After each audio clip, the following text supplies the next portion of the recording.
25 jusqu'au verset 28 que vous voyez à l'écran derrière moi. Amen. Gloire à Dieu. Est-ce que vous êtes prêts? Amen. Quel autre ai-je au ciel que toi?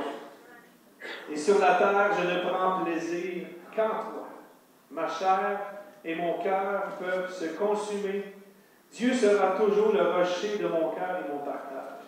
Car voici, ceux qui s'éloignent de toi périssent. Tu anéantis tous ceux qui te sont infidèles. Pour moi, m'approcher de Dieu, c'est mon bien. Je place mon refuge dans le Seigneur, l'Éternel, afin de raconter toutes tes œuvres. Amen. Seigneur, bénis ta parole ce matin. Bénis cette parole, ce psaume d'Asaph, Seigneur, que vraiment, Seigneur, cette parole puisse être déposée. Et Seigneur, comme une semence incorruptible, Seigneur, qui tombe dans la bonne terre, je prie qu'elle puisse produire du fruit et que Seigneur puisse donner des résultats au centuple, Seigneur, ce matin. Je le prie au nom de Jésus. Amen. Le titre de mon message ce matin, c'est « Pour moi, m'approcher de Dieu, c'est mon bien ». Combien d'entre vous veulent s'approcher de Dieu ce matin? Amen. Moi, je crois qu'en tant qu'enfant de Dieu, et c'est ce que nous sommes pour la plupart d'entre nous, je le crois déjà, c'est notre bien de s'approcher du Seigneur. Il ne faut jamais obliger quelqu'un à s'approcher du Seigneur, mais c'est quand même une nécessité en tant qu'enfant de Dieu, même si on est des enfants de Dieu de longue date, de ne jamais oublier que s'approcher de Dieu, c'est notre bien, c'est pour notre bien et qu'on en a besoin. On en a besoin de la présence de Dieu, on a besoin de s'approcher de Dieu, on a besoin de goûter la présence de Dieu. C'est comme si la présence de Dieu, c'était quelque chose d'existentiel pour nous, c'était quelque chose qu'on ne pouvait plus se passer. Après avoir goûté à la présence de Dieu, je crois qu'on ne peut plus après s'en passer. C'est quelque chose qui devient comme nécessaire pour chacun et chacune d'entre nous. Et je sais que janvier est déjà passé, merci Seigneur. Mais il n'est pas trop tard pour prendre des bonnes résolutions. J'avais prêché ce message-là en janvier, pour ceux qui s'en rappellent, de l'importance de prendre des bonnes résolutions. Mais puisqu'on est des enfants de Dieu dans ce lieu, je crois que l'un de nos plus grands désirs est de vouloir s'approcher toujours plus de Dieu. Évidemment, dernièrement, on a eu un 21 jours de jeûne et prière à l'Église et c'était vraiment un temps magnifique, un temps dans la présence du Seigneur, un temps où l'Église s'est mobilisée, on est venus ensemble ici à l'Église où certains ont prié à la maison. Et je crois que c'est pendant ces 21 journées-là, je crois qu'il y en a beaucoup qui ont touché la présence de Dieu. Et je crois qu'en tant qu'Église, nous avons touché aussi la présence et le cœur de Dieu. Et ça, c'est quelque chose de merveilleux, de pouvoir se donner le temps, de pouvoir s'arrêter comme ça durant l'année pour dire, Seigneur, c'est sûr que ça peut être une tradition de dire en janvier, on va prendre du temps dans le jeûne, la prière, mais je crois que plus que la tradition, je crois que c'est quelque chose qui est essentiel dans nos vies en tant qu'enfants de Dieu, de juste, comme la Bible le dit, arrêter et sachez que je suis Dieu. S'approcher de Dieu, c'est notre bien. Mais quand on parle de s'approcher de Dieu, souvent, on finit toujours par se poser la question, mais comment on fait ça? Comment on s'approche de Dieu? Comment on peut s'approcher de Dieu? Puis c'est un peu ça, cette question-là, que j'aimerais aborder avec vous, essayer de répondre à cette question-là, parce que on va tenter d'éclaircir, parce que lorsqu'on comprend comment s'approcher de Dieu, mais naturellement, c'est beaucoup plus facile de s'en approcher. Quand on ne sait pas comment s'approcher de quelqu'un, c'est plus difficile. Vous savez, si on rencontrerait un grand de ce monde ce matin, si on aurait l'occasion de rencontrer, je ne sais pas moi, le premier ministre, Justin Trudeau, exemple. Vous avez un rendez-vous demain matin, quelqu'un vous invite, vous dites, demain matin, tu as un rendez-vous avec Justin Trudeau. Tout le monde connaît Justin Trudeau ici, mais comment on se présente? Est-ce qu'il y a des protocoles? Est-ce qu'il y a des choses de sécurité à passer? Qu'est-ce que je veux dire? Tu sais? Comment on peut s'approcher d'une personne comme ça? Ce n'est pas n'importe qui peut s'approcher du premier ministre du Canada. Il y a des gens comme ça, des grandes personnes dans ce monde où c'est plus intimidant. Si je vous invite après la réunion, venez me voir. La plupart d'entre vous, vous allez être assez confortable pour venir me parler après la réunion. Parce que vous me connaissez. On a une relation ensemble depuis plusieurs années.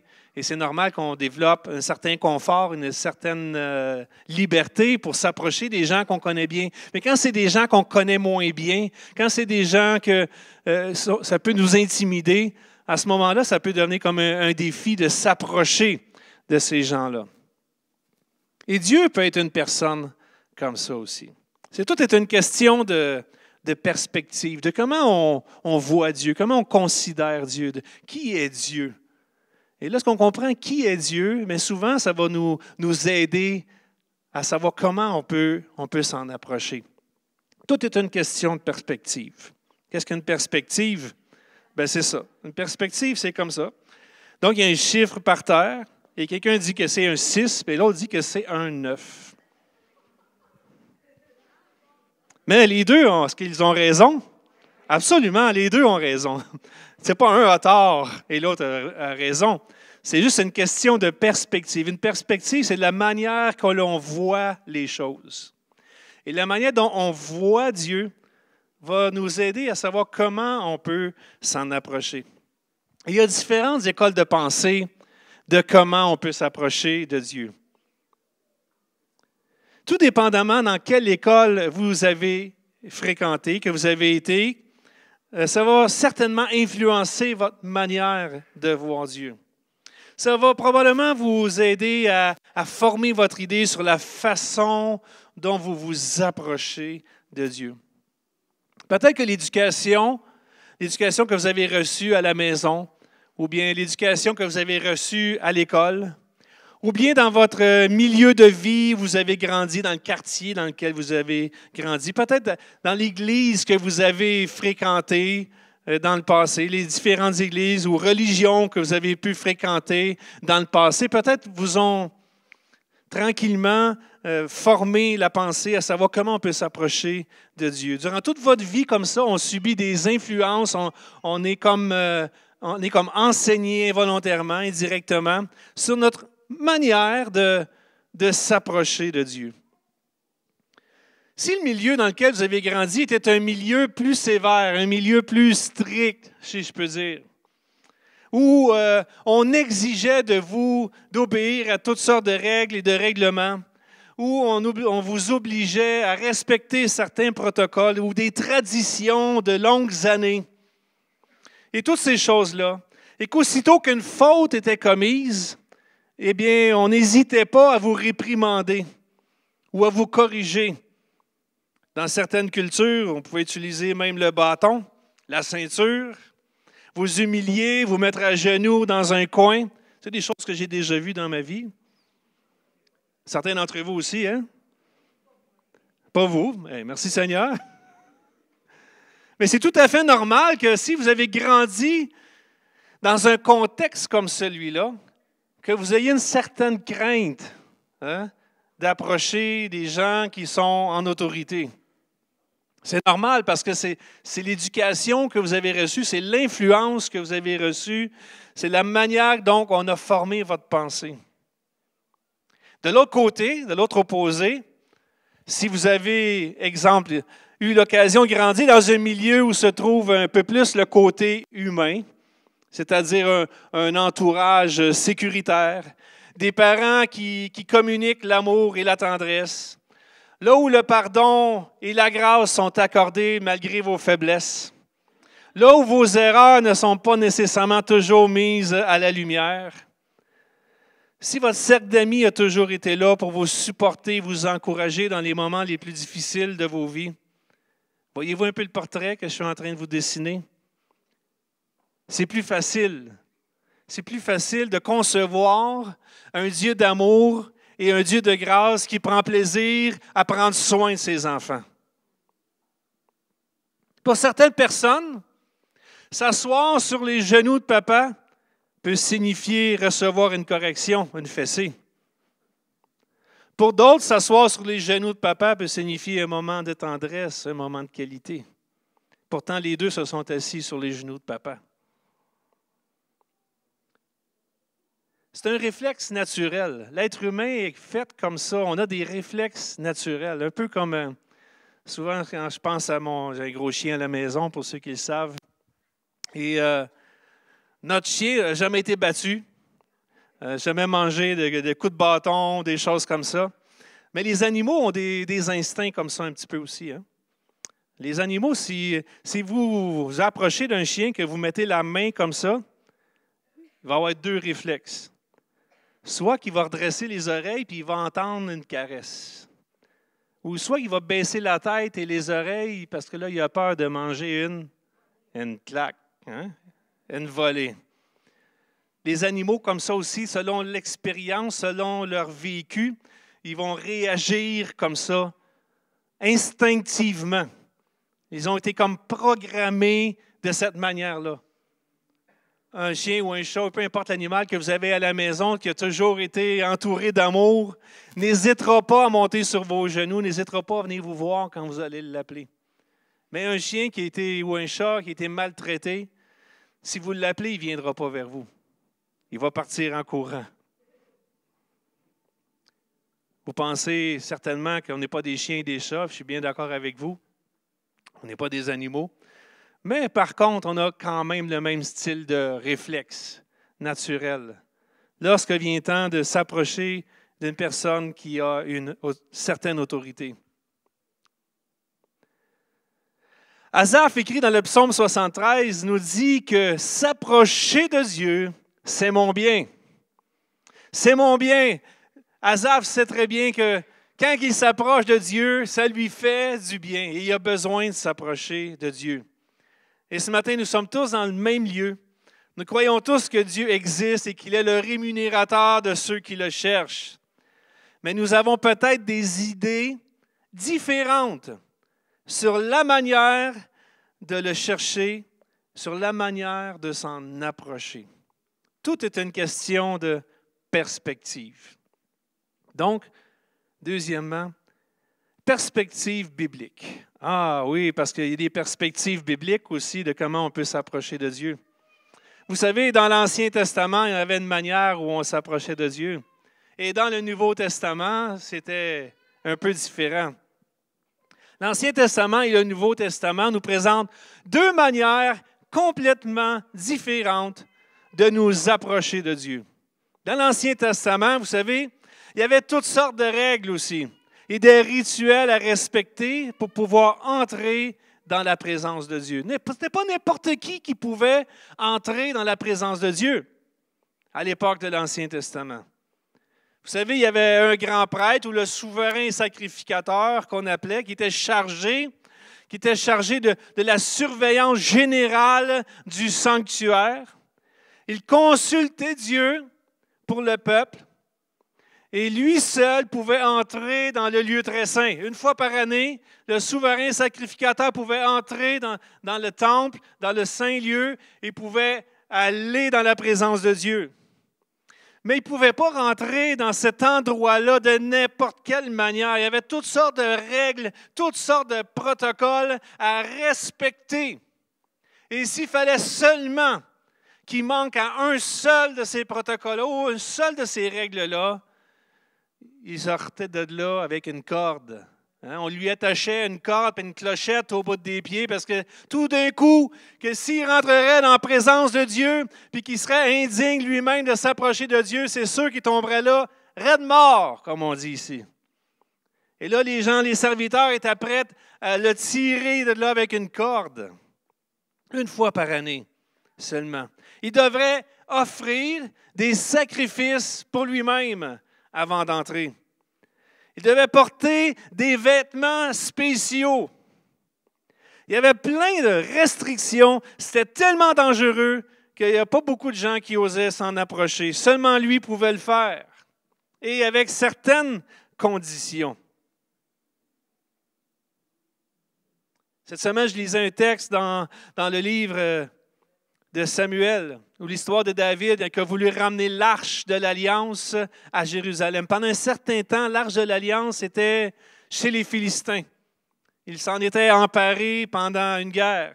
Et naturellement, David, qui aimait Dieu naturellement de tout son cœur, voulait lui rapatrier l'arche de l'Alliance dans les territoires du peuple, dans sa maison. Et le texte nous dit tout simplement ceci.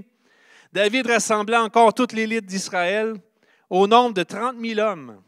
Et David, avec tout le peuple qui était auprès de lui, se mit en marche depuis Baal-Juda pour faire monter de là l'arche de Dieu dans laquelle est invoqué le nom de l'Éternel des armées qui réside entre les chérubins au-dessus de l'arche. Ils se mirent sur un char neuf, l'arche de Dieu, et l'emportèrent de la maison d'Abinadab sur les collines. Ses deux fils le conduisaient ce char neuf. Ils l'emportèrent donc de la maison d'Abinadab sur la colline. Lui marchait, un de ses fils marchait à côté de l'arche et l'autre marchait au devant de l'arche.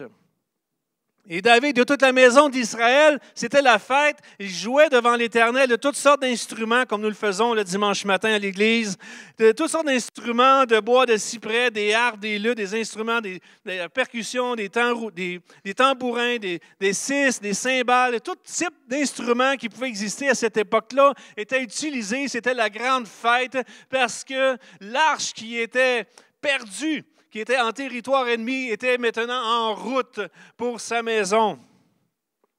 Mais là, il arrive quelque chose de particulier au verset 6. Lorsqu'ils furent arrivés à l'ère de Nacon, un des fils étendit la main vers l'arche de Dieu et la saisit parce que les bœufs la faisaient pencher. L'arche était sur un chariot et les bœufs avançaient doucement. Et à un moment donné, il est arrivé une mauvaise manœuvre et l'arche s'est mise à tanguer comme ça de droite à gauche. Et un des fils d'Abinadab a voulu comme retenir l'arche pour être sûr qu'elle ne tombe pas du chariot. Et là, ça nous dit au verset 7, « La colère de l'Éternel s'enflamma contre Uza. Et Dieu le frappa sur place à cause de sa faute. Uza mourut là, près de l'arche de Dieu. » Imaginez, quelle faute a-t-il commis? On pourrait se dire ça entre nous ce matin. C'est quoi la faute qu'il a faite à part d'avoir voulu retenir l'arche pour être sûr qu'elle ne tombe pas par terre? David fut irrité, au verset 8, de ce que l'Éternel avait frappé Uza d'un tel châtiment.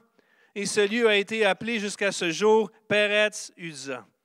David eut peur de l'Éternel en ce jour-là et il dit, « Comment l'arche de l'Éternel entrera-t-il chez moi? » Il ne voulut pas retirer l'arche de l'Éternel chez lui dans la cité de David. Il la fit conduire dans la maison d'Obed-Édom de Gad. Ah, elle est drôle celle-là.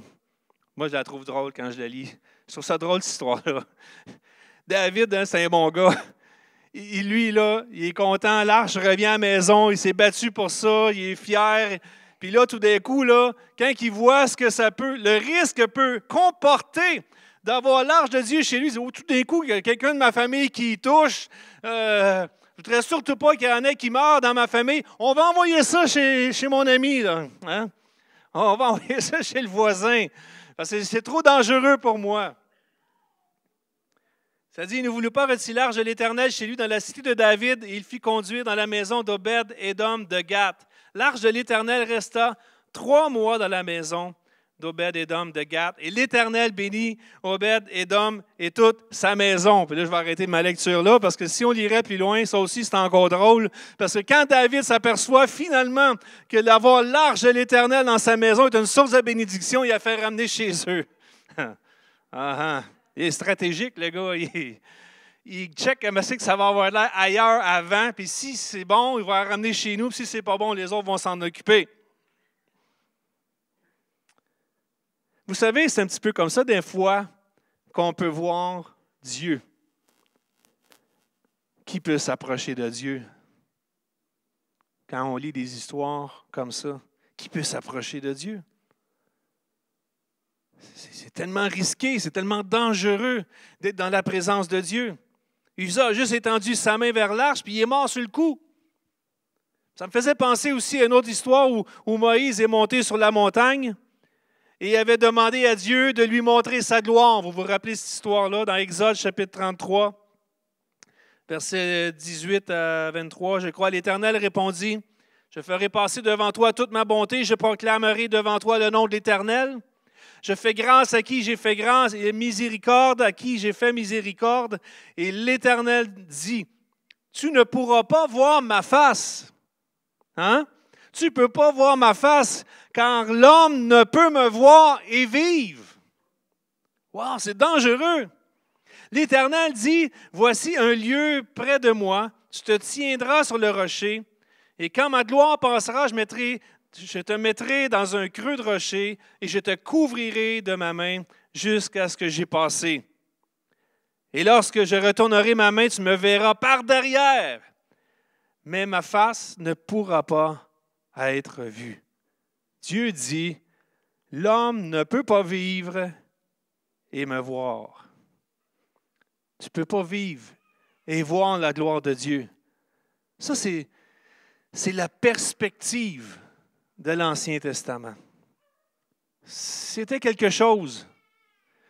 Et ça se peut qu'il y ait encore des gens qui voient un Dieu comme ça, un Dieu qui n'est pas facile d'approche, un Dieu qui ne se laisse pas approcher de n'importe quelle manière, un Dieu qui exige que les règlements soient tous appliqués pour pouvoir bénéficier de peut-être que je vais le voir par derrière, mais pas plus que ça. Puis encore, je ne suis pas certain que j'oserais m'aventurer. Tout d'un coup, je serais comme le souverain sacrificateur, puis je me retrouverais raide mort si je pourrais voir Dieu. Tout d'un coup que j'aurais le malheur de toucher à quelque chose de trop saint pour moi qui suis un pécheur. Tout d'un coup, j'aurais oublié de demander un pardon pour un péché alors que je me présente devant la présence de Dieu. C'est certain que Dieu ne va pas me faire grâce. C'est certain que Dieu va me punir. Tu ne pourras pas tolérer ma présence. Il est trop saint, puis moi, je suis pécheur. Ça se peut que ça soit comme ça. Ça se peut. Mais le ton change. Le ton change dans le Nouveau Testament. Quand on arrive dans le Nouveau Testament, tout d'un coup, s'approcher de Dieu, ça devient une autre histoire. Ça devient une autre perspective. Tout d'un coup, quand on arrive dans le Nouveau Testament, Dieu invite maintenant son peuple, sa création entière, même, à s'approcher de lui. À s'approcher de lui. Voyez-vous, dans l'Ancien Testament, c'était le peuple qui cherchait à s'approcher de Dieu. Et là, dans le Nouveau Testament, c'est Dieu qui s'approche de nous. Wow! C'est le fun, ça? Moi, ça me bénit ce matin de savoir ça, que Dieu veut s'approcher de moi ce matin. Ce Dieu qui était pas si longtemps de ça, impossible d'accès, non disponible pour moi, dur, peut maintenant me dire, à moi qui suis imparfait et à nous qui sommes si imparfaits ce matin, approche-toi de Dieu. Approche-toi de Dieu. Il y a quelques versets qu'on peut lire rapidement dans Jean chapitre 4, le verset 8, qui dit « Approchez-vous de Dieu et il s'approchera de vous. Nettoyez vos mains, pécheurs, purifiez vos cœurs, hommes irrésolus. » 1 Pierre 2, 4, « Approchez-vous de lui, pierre vivante rejetée par les hommes, mais choisie et précieuse devant Dieu. » Matthieu chapitre 11, verset 28, « Venez à moi, vous tous qui êtes fatigués et chargés, et je vous donnerai du repos. » Amen. Luc chapitre 10, verset 8 à 9, « Dans quelque ville que vous entriez et où l'on vous recevra, mangez ce qui vous sera présenté, guérissez les malades qui s'y trouveront et dites-leur, le royaume de Dieu s'est approché. » Amen. Dieu veut s'approcher de Dieu, nous invite à nous approcher de lui ce matin. Et il nous ouvre grand les portes. Donc, tout d'un coup, ce qui est caché et interdit est devenu accessible et visible. Wow! Quelle bonne nouvelle! Ce Dieu qui n'était pas accessible, tout d'un coup, nous invite dans sa présence. Même l'apôtre Paul, même se réfère à l'histoire de Moïse pour expliquer comment la présence et la gloire de Dieu est maintenant beaucoup plus supérieure à celle d'autrefois, plus glorieuse qu'à cette époque-là.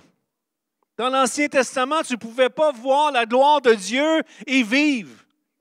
Mais Jésus lui-même a dit en parlant à Marthe au sujet de Lazare, son frère, qui était mort depuis déjà 4 jours, il lui a dit, « Si tu crois, tu verras la gloire de Dieu. » Wow! Wow! Dieu dit à Moïse, « Si tu me vois, tu vas mourir. » Et là, tout d'un coup, c'est « Si tu crois, tu verras la gloire de Dieu. » On peut voir la gloire de Dieu ce matin. Cette gloire, la gloire de Dieu, la présence de Dieu, elle est accessible pour chacun d'entre nous. Dieu nous invite dans sa présence ce matin. Toute chose qu'il veut faire dans nos vies est extraordinaire. La seule chose que Dieu nous demande, c'est de croire en lui. Crois au Seigneur Jésus ce matin et tu verras la gloire de Dieu. Hein? Ça, c'est un petit chant qu'on aime chanter, ça. Hein? Je te dis que si tu crois, tu verras la gloire de Dieu. Je te dis que si tu crois, tu verras la gloire de Dieu. Tu verras la gloire de Dieu. Tu verras la gloire de Dieu. Je te dis que si tu crois, tu verras la gloire de Dieu. Et on chante ça dans les GPS, là. Hein? Oui. Si tu crois, tu verras la gloire de Dieu. Wow, moi j'aime ça. Tout d'un coup, quelque chose que je ne pouvais pas voir, maintenant je peux le voir. Mais non seulement Jésus nous dit que nous verrons la gloire de Dieu, mais Paul en rajoute encore dans 2 Corinthiens chapitre 3 et le verset 15 à 18, lorsqu'il dit « Jusqu'à ce jour, quand on lit Moïse, un voile est jeté sur leur cœur. Mais lorsque les cœurs se convertissent au Seigneur, lorsqu'on vient à Jésus, la Bible nous dit, le voile est ôté. Or, le Seigneur, c'est l'Esprit. Là où est l'Esprit du Seigneur, là est la liberté. Nous tous qui, le visage découvert, on n'a plus de voile devant nos yeux, contemplons comme dans un miroir la gloire du Seigneur. Nous sommes transformés à la même image, de gloire en gloire, comme par le Seigneur, l'Esprit. Nous pouvons non seulement voir la gloire de Dieu, mais nous pouvons la contempler. Contempler, c'est plus que voir. Tu peux voir des choses dans la vie, mais des choses tellement merveilleuses que tu peux voir dans la vie que quand tu vas la voir, là, tu vas pas juste passer un regard comme ça en passant puis continuer ton chemin. Quand tu vas voir la gloire de Dieu, tu vas vouloir t'arrêter et commencer à contempler. Wow! C'est merveilleux. C'est merveilleux. Contempler, c'est s'émerveiller. C'est regarder avec admiration la gloire de Dieu. Contempler la gloire de Dieu. Comme un visage découvert. Le peuple dans l'Ancien Testament n'avait pas accès à cela à cause du voile qui les séparait. Il y avait un voile qui les séparait de Dieu. Et ce voile-là, seul le souverain sacrificateur, une fois par année, pouvait le traverser et aller dans le lieu très saint. Mais aujourd'hui, ce voile-là a été ôté et nous avons maintenant accès à la gloire et à la présence de Dieu. Wow, c'est merveilleux.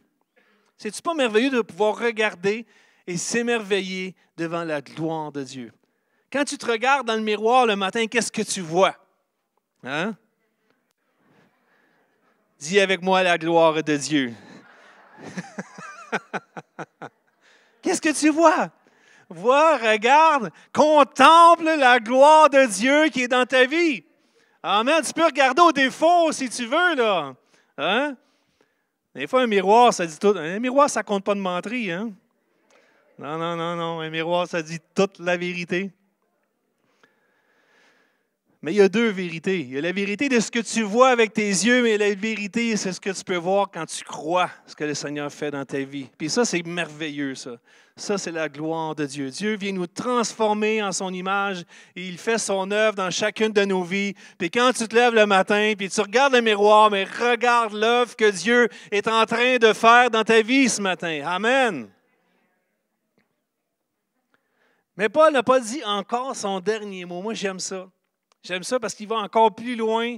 Un jour, il s'adresse aux chrétiens qui sont à Thessalonique, dans 2 Thessaloniciens, chapitre 2, les versets 13 à 14, qui dit ceci. « Pour nous, frères bien-aimés du Seigneur, nous devons, à votre sujet, rendre continuellement grâce à Dieu, parce que Dieu vous a choisi dès le commencement pour le salut, par la sanctification de l'Esprit et par la foi en la vérité, et c'est à quoi il vous a appelé par notre Évangile, pour que vous possédiez la gloire, alléluia, de notre Seigneur Jésus. » Wow, hey, posséder la gloire de Dieu.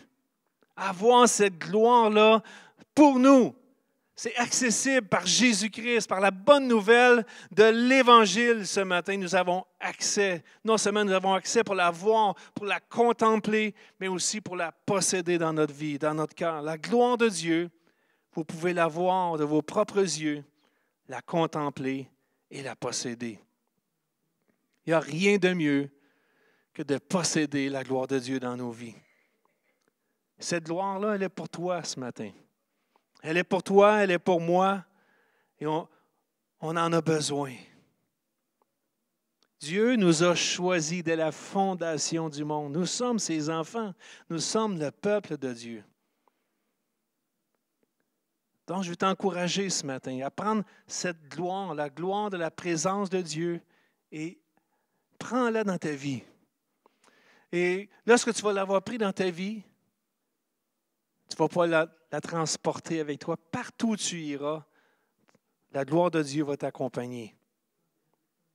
Apporte la gloire de Dieu partout où tu iras. La posséder, c'est comme... posséder la gloire de Dieu, c'est comme en faire des réserves. Hein? C'est comme faire des réserves là, à l'automne. On fait ça, hein? On fait des pots maçons. Hein?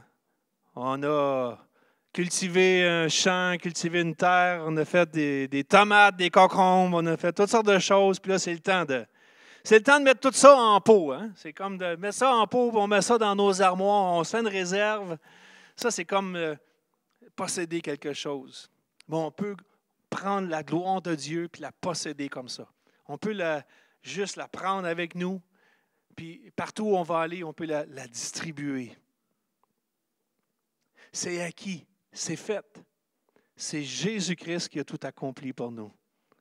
C'est Jésus-Christ qui a tout accompli pour nous. Ce matin, j'aimerais ça vous inviter à venir faire le plein, de la gloire de Dieu dans vos vies. C'était le but de ce message ce matin, c'est de vous encourager, à vous aider à réaliser que Dieu est accessible, qu'on n'est plus à l'époque de l'Ancien Testament, nous sommes dans le Nouveau Testament. Le voile a été déchiré. Le voile a été déchiré ce matin. Et on peut s'approcher du Seigneur. J'aimerais inviter les musiciens à s'approcher doucement. La gloire est devenue une réalité. Ce qui avait été caché pendant si longtemps a maintenant été dévoilé. Ça nous dit dans la parole de Dieu que le voile a été déchiré de haut en bas. Hein? C'est ça, hein? De haut en bas. Pour moi, c'est comme si c'était... Ça nous prouve encore une fois que ce n'est pas un homme qui a déchiré le voile. Parce que l'homme, il est sur la terre et Dieu, il est au ciel. Et le voile était déchiré de haut en bas. C'est Dieu lui-même qui l'a déchiré. C'est Jésus-Christ qui a déchiré le voile qui nous séparait de la présence de Dieu. Lorsque Jésus est décédé, la Bible nous dit que le voile qui était là, qui nous séparait de lui, a été déchiré. Jésus a ouvert le chemin pour chacun d'entre nous ce matin. Il nous invite à sa présence. Il nous invite à nous approcher de lui ce matin avec assurance, pas avec crainte, pas avec tremblement, pas avec la peur, mais avec liberté, avec amour, avec la grâce. De haut jusqu'en bas, Dieu a déchiré le voile qui nous séparait de lui. Et ce matin, peu importe Peu importe à quelle école que tu as grandi. Peu importe l'école dans laquelle tu as grandi. Peu importe le milieu, le contexte dans lequel, peu importe ce qu'on t'a enseigné ou la manière dont on a formé ta pensée quand vous étiez plus jeune.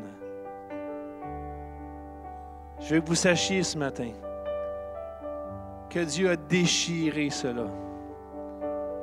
Toutes les blessures, toutes les restrictions qu'on avait mises sur ta vie, qu'on t'a inculquées, Jésus-Christ l'a déchiré. Déchiré. C'est terminé. C'est terminé, ça. Tu peux t'approcher de Dieu ce matin. J'ai une bonne nouvelle pour toi. Tu peux t'approcher du Seigneur. Approche-toi du Seigneur. Ouvre tes bras devant le Seigneur. Juste laisse-le te remplir. Laisse-le juste te toucher. Laisse-le te visiter. Laisse-le te changer, te transformer. Juste laisse-le faire. Laisse-le faire. Tu n'as rien à faire ce matin. La seule chose que tu as à faire ce matin, c'est juste de croire qu'il a tout accompli à la croix pour toi. Qu'il a donné sa vie pour toi. Qu'il a effacé ta dette, qu'il a effacé ton péché, que tu n'as plus besoin de te soucier des choses et des règles de la vie pour t'approcher du Seigneur. Le Seigneur a tout accompli à la croix pour nous. Ce n'est pas un homme qui a déchiré le voile, c'est Dieu. C'est Dieu lui-même qui l'a déchiré en acceptant le sacrifice de son propre Fils pour l'humanité. Comme disait Asaph, m'approcher de Dieu, c'est mon bien. C'est mon bien. C'est pour ton bien ce matin. Et alors que je vais vous inviter tout simplement à pencher vos têtes un instant, juste à fermer vos yeux, juste prendre quelques secondes. Juste prendre quelques secondes ce matin, donner l'opportunité à quelqu'un ce matin qui est dans ce lieu, juste d'ouvrir ton cœur à Jésus. Peut-être que c'est la première fois que tu viens ici, tu es en visite, quelqu'un t'a invité, puis que tu sens dans ton cœur que Dieu frappe à la porte de ton cœur parce qu'il veut entrer chez toi, il veut te faire goûter sa présence. Si tu sens dans ton cœur qu'il y a une soif pour Dieu, tu n'es pas ici par hasard ce matin. Si tu es ici ce matin, c'est parce que tu cherches quelque chose. Et ce que tu cherches ce matin, c'est la gloire de Dieu. Et Dieu veut te l'offrir. Et j'aimerais t'offrir ce matin, juste par une main levée, juste en signalant au Seigneur et à moi, pendant que toutes les autres, les têtes sont penchées, les yeux sont fermés. C'est quelqu'un qui est ici dans ce lieu et vous voulez dire, Pasteur, moi j'aimerais ouvrir mon cœur à Jésus. J'aimerais goûter la gloire de Dieu. J'aimerais faire la paix avec Dieu. Alors, je t'invite tout simplement à lever ta main là où tu es présentement. Alléluia. Alléluia. Gloire à Dieu. Alléluia. Merci, Seigneur. Alléluia. Est-ce qu'il y aurait quelqu'un ce matin qui voudrait donner sa vie à Jésus? Alléluia. Amen. Amen. Gloire à Dieu. Gloire à Dieu.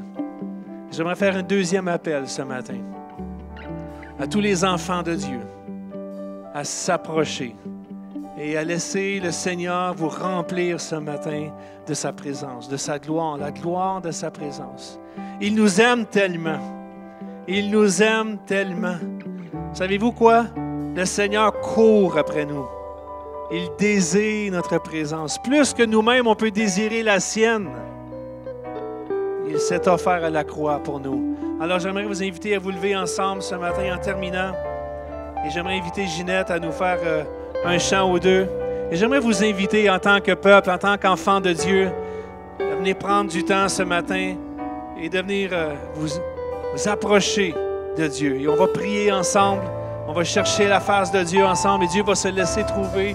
Dieu va se laisser toucher ce matin.